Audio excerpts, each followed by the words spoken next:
What's going on? Welcome to Totally Blitz Podcast. This is the Fight Club, and we're talking the best trilogy of the weekend in boxing this week. It's Juan Francisco Estrada versus Roman Chocolatito Gonzalez for the third time, and for the WBC franchise Ring Magazine Super Flyweight belts here at 115.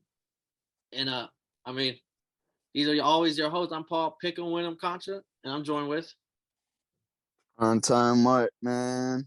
I've been waiting for this one for all year. I forgot when they announced this bitch, but it was a long time ago. Been waiting for this one. Yeah, and how did you feel about? Let's talk the last fight first. The split decision win that gave Estrada the dub, in which a lot of people, including myself, probably you, don't think he won. You don't think Chocolatito won? No, Chocolatito lost, but Estrada got the split decision win, and everyone think a lot. Everyone I see in the comments says Chocolatito won also. Oh, okay. What side are you on? No, I'm just saying they thought he won, but he lost. Like they robbed him of. Like everyone thinks it's a robbery of boxing with that last one.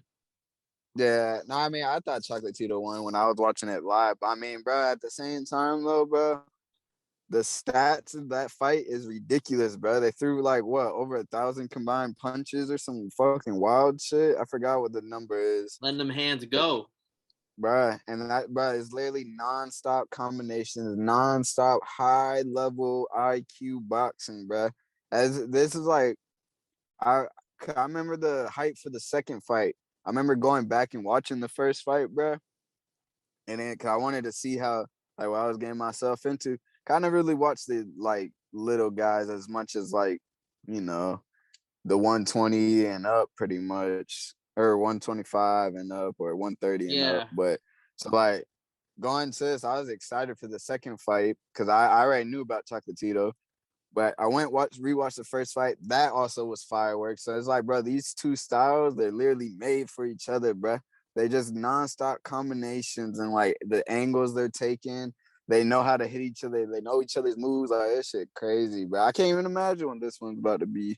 But that second one, though, watching it live, I definitely had Chocolatito. But, man, at the same time, bro, them punches are flying, bro. They throwing, I can't even imagine being a judge in a fight like that. Fuck, no. That should be too much pressure. Missing especially because you're sitting at certain angles, so you're not really seeing everything. It's hard to that. Bro. That shit would be... that fight was crazy. And I'm the third ain't gonna slow down, but it's gonna be just as much combination. It's gonna be just as high level, and hopefully, I don't know, bro. I don't want to say my prediction yet.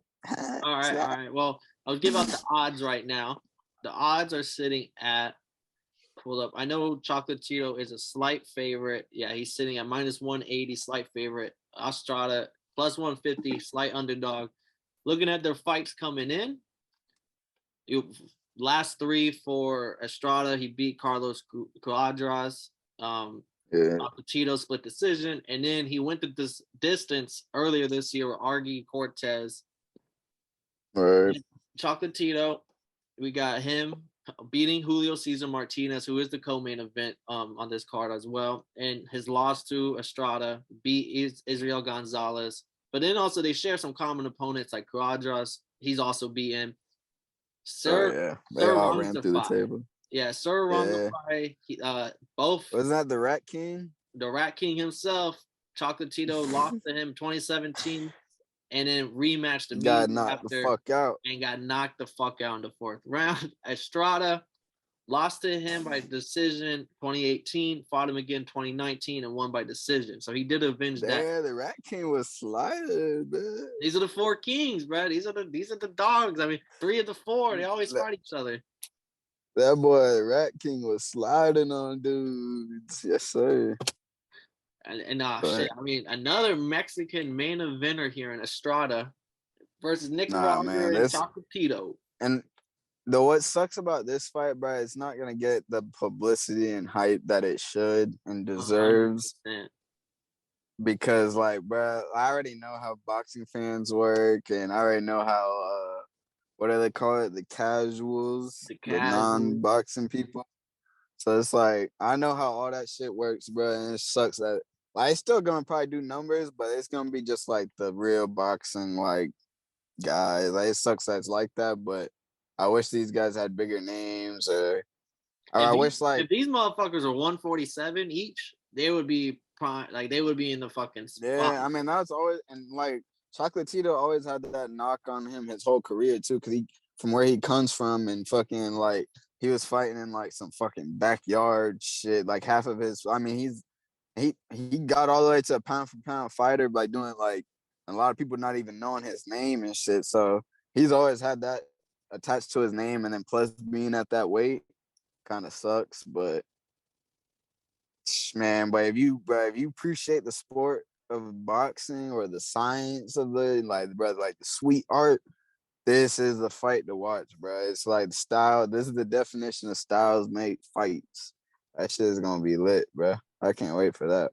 You gonna be punches flying.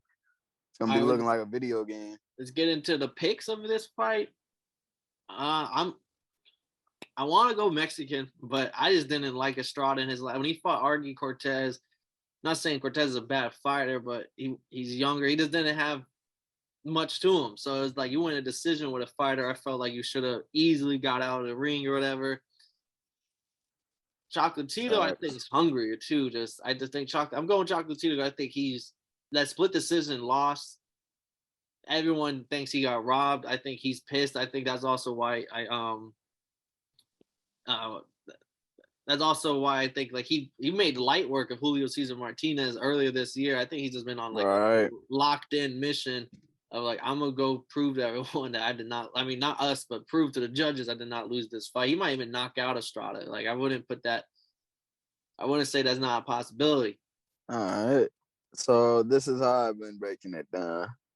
Cause I remember Chocolatito going into the second fight. He was trying to like show people like I think he flipped the switch. Like he was trying to get out of that little. There was a little drought he was in, like when he got knocked out and like he took a couple L's or whatever. Fucking trying to show that I'm still the dude. I'm still that guy. I'm still was pound for pound. Yeah, you went on that after those back-to-back losses. You went on a 4-fight win streak. Yeah, see, and then like after that second Estrada, even though he took the L, I feel like that showed like okay, Chocolatito is not done yet. Like he still got something in the tank. The way he was fighting, the way he was still taking his angles, he didn't his punch count was higher than ever, so he still got it from that aspect. But and then what you said when he just dominated Homeboy in the co-main event. And like he looked real good, and then Estrada didn't look. I mean, I'm not gonna hold that against Estrada. Hopefully, he doesn't show that in this fight, but he didn't look too fucking, Yeah, he was steady. getting tagged up. It was supposed to be like he was minus 700, minus 1,000. I know that division be low key slept on, so like I'm not gonna be too worried about that. But my brain wants to pick Estrada for some reason, but I'm gonna go with Chocolatito, bro. I think dude is gonna solidify his legacy and try to fucking lock that bitch in, bro, and get that finally shut that shit up. I got my dub, and who knows what he does after that? Probably hopefully fights Bam if that's still on the table. Bam's moving back down, I believe, to 112. I don't know, man. I feel like if that fight is on the table, I feel like he takes it. He's aiming to fight. What's his name? Like March. Someone I can't remember who it was. Yeah, he's in camp right now. There is Franco though, Bam's brother at 115. That's why Bam left. He's gonna let Franco go get the belts. Yeah, that's true. But man, I mean, I feel like Chocolatito is gonna solidify, but I'm not gonna sleep on Estrada. I feel like Estrada is definitely gonna look a lot better than he did in his last fight. I feel like he's gonna get up, on his horse, but it's a big fight. But I'm gonna go with Chocolatito, man. I like him. Okay, I got it here. Bam's fighting. That might be the easy pick. I feel like a lot of people are gonna try to pick Chocolatito because he got robbed last. Or no, I'm not even gonna say robbed, but he lost the last fight. So I'm more leaning into how I saw the last fights for both of these fights. I felt like Estrada I feel like Julio Cesar Martinez is a better fighter than RG Cortez, and Estrada was struggling. It was almost like a war. Like it was like it was fucking war. It was like I know he won the fight, but he Jet was the fifth king, huh? He didn't win like 9 rounds of the 12 rounds. He won like 7 or 8. Like he was losing some of the rounds, and a lot of them wins was also like close ass rounds. Whereas Chocolatito kind of pulled Julio Cesar Martinez out of there. Like he didn't knock him out, but he lost that fight straight up. Like there was no way you could think otherwise. And I mean, I like Chocolatito. He's also 35 and some change. Estrada's, I think, almost 33. How long do these people? I know Rungvisai has been fighting forever, but it's like I know they're about to take the belts. Whoever wins gets these 2 belts, but it's like knocking on the door for one of these fighters here soon. I think you could possibly say Chocolatito, but I mean, I don't know. I feel like maybe depending on how he looks and like how this fight actually goes, he still might have like another fight in him, or like one of them big, like a BAM fight or something, or like one of these bigger fights. But we'd have to see how he plays it out. I don't know. He's definitely showed that he still got it in him after these last couple fights. So he's definitely not losing it. But you also don't like to see those good fighters go outside, man, when they lost it. And I think that's my thing with Estrada. I think Estrada got 2 fights in his tank at the level he's at, and then after that, it's like don't start fucking up your record and your legacy. Just cash and check. Yeah. But we made the pick, and if you're buying any fucking card this weekend, I mean UFC Orlando is also gonna be a banger, but also for boxing, this card right here, so the Tyson Fury fight, bro, we all know who's gonna win. Don't support that nonsense. The reason why Fury keeps doing the shit he's doing is because people support his nonsense and buy his shit. Put your money to this card right here. You also got a fucking 112 belt on the line with Julio Cesar Martinez. So got 2 titles on the line here. We're both rocking Chocolatito. Are you going KO, decision? The over-under is 11 rounds. So, like, a lot of people think this fight's going all 12. Yeah, I'm probably going to go with 12, and I think it's going to be just like the first 2 fights, man. I think that bitch is going to be high volume punching and fucking just back and forth, and you're going to have to really pay attention to the rounds to try to score that shit. Oh, yeah, no, I think it's going all 12 as well. I believe Chocolatito should win. I'm going to say like 8 rounds out of the 12s type shit. So I think it's going to be kind of like everyone knows who won this fight when it's over with. Damn. Close the door for the 4th fight. Yeah. Oh, yeah. But as always, go down, drop a like and comment, drop a like and subscribe, comment who you think's winning this fight, how you think they're winning this fight, how confident you're about that. Drop, even if you're making bets, drop your favorite bets of the weekend. But this has been Paul Pickham Wyndham Concha with Marcus Primetime Penley, and this has been Totally Blitz Podcast. You dig? Let him in, passing out the medicines. We've been on that rock star regimen, knowing that I'm heaven sent, higher than I ever been. I got a problem with being problematic. Get the light beam on me, ready for electrostatic. Don't you step into this box if you're not batting. Then my gang got tools, you could call them boy crap, man. This gang got rules, man. You better watch your passes, this ain't not new.